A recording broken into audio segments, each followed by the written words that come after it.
Hello everyone, जैसा कि आप लोग आज स्क्रीन पे देख रहे हो, आज हम लोग शॉर्टकट से याद करेंगे कि हमारे भारत का जो संविधान बना है वो कहाँ कहाँ से कौन कौन सा अंग, कौन कौन से फैक्ट, कौन कौन सी जानकारी ली गई है। ये प्री या किसी भी एग्ज़ाम में जो है 1 नंबर 2 नंबर का आ जाता है। तो बहुत ही आसान तरीके से आज हम लोग सीखेंगे। पहला है एल्स डीपी इज़ नंबर 1।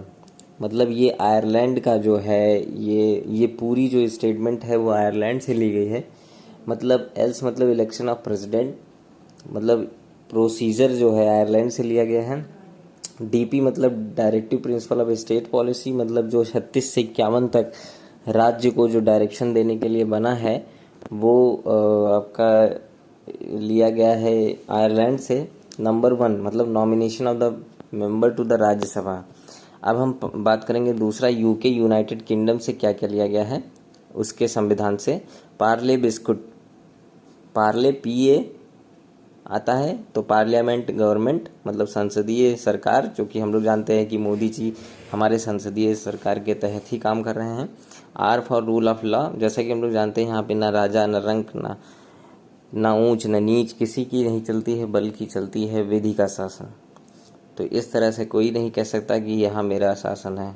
जो अपने गली का कुत्ता है जो राजा बनता है वो कह दो कि रूल ऑफ लॉ है। लेजिस्लेटिव प्रोसीजर मतलब विधायी प्रक्रिया होती है। इसी के तहत जो यूके में विधायी प्रक्रिया है वही भारत में भी विधायी प्रक्रिया है। जैसे कि जिस तरह से 2/3 बहुमत से या किसी प्रकार से जो पास होता है विधेयक, वही विधि यहाँ भी है। बाई कैमरल द्विसदनीयता, जैसा कि जानते हैं हम लोग, राज्यसभा और लोकसभा यहाँ पे 2 सदनीय व्यवस्था है। राज्यसभा कभी भंग नहीं होती है और लोकसभा 5 साल पे भंग होती रहती है। मतलब कभी भी हो सकती है, लेकिन जो अगर सुचारू रूप से चलती रही तो 5 साल के बाद अपने आप ख़त्म हो जाएगी। एसआई मतलब सिंगल सिटीजनशिप, जो जैसा कि हम लोग जानते हैं अमेरिका में डबल सिटीजनशिप है, भारत में केवल एक ही सिटीजनशिप है। चाहे आप भारतीय हो या विदेशी हो तो फिर भारतीय सदस्यता आपको ख़त्म करनी पड़ेगी।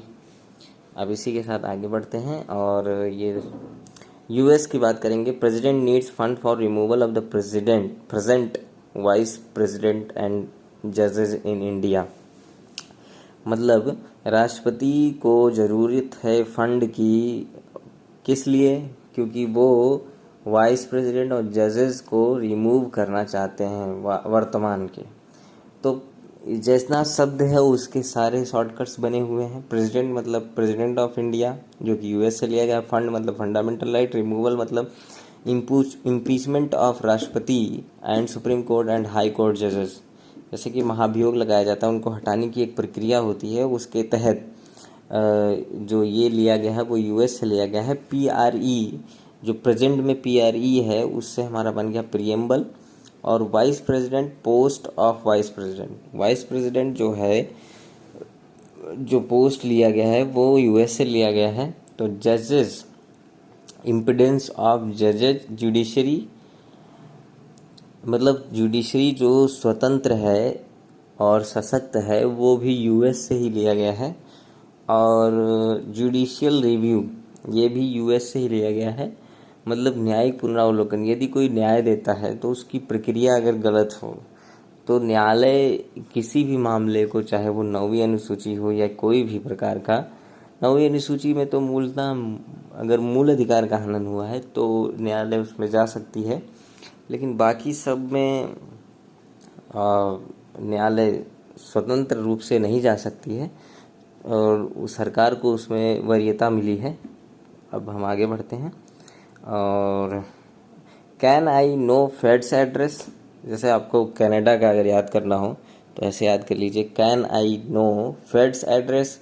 कैन से कनाडा, फेड से फेडरेशन विथ स्ट्रॉन्ग सेंटर्स। जो भारत जो है संघ राज्य व्यवस्था है, मतलब भारत राज्यों का संघ है, ये लिया गया है कनाडा से।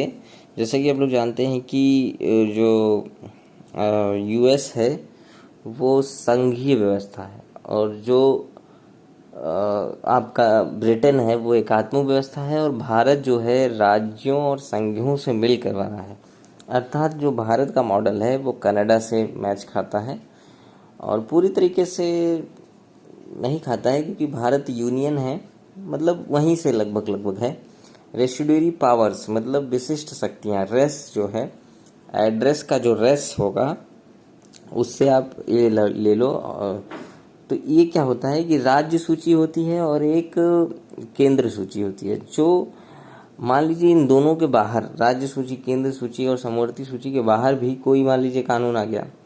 मान लीजिए कि हमने समुद्र के लिए कोई कानून बनाया है केंद्र सूची में और स्थल के लिए कोई कानून बनाया है राज्य सूची में, मगर और जो क्या नाम है, जो तटीय क्षेत्र है वो बनाया है समवर्ती सूची में।